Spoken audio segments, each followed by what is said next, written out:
He'll walk up to a park bench and he'll tell you about it as he sits down on it. Then he'll reach into his pocket and he'll pull out a notebook, read a poem from it. Then he'll get up off the park bench and walk away from it.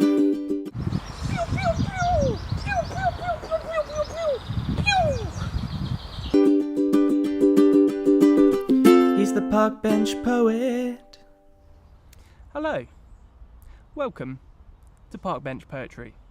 We're here in Priory Park and I am rather excited about this particular bench. You may be familiar with the film The Man Who Fell to Earth, famously starring David Bowie as a man who falls to earth. This bench was installed here in Dudley as a haven, a safe space of recovery for the viewers of that film who come to the sudden realisation that you see David Bowie's willy and bum. Now, I don't have a poem about that, but I do have one that sounds a little bit like the title of the film.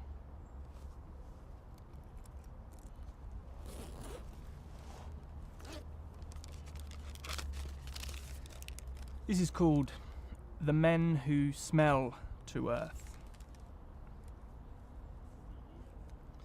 The evidence arrived before the news of what it evidenced took residence in any of the nation's TV stations. It came with confusion.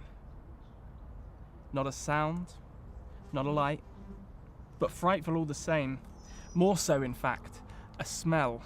No, far worse, a nasal hell that filled the air.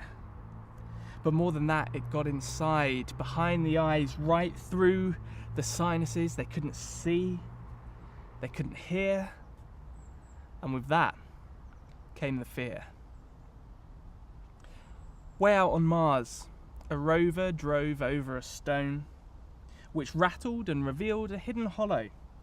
Turning round, it swept the stone from the ground, uncovering a cavern.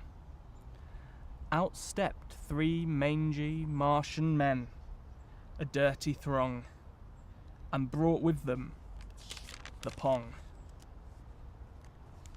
The world looked to its leaders to tell them what reeked to high heaven, a chemical weapon, a zombie apocalypse. Toppling governments threw up their hands until they heard the reason for the scare.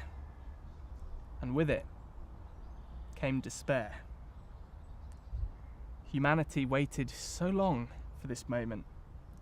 Our coming of age, we at last take our place in the union of space.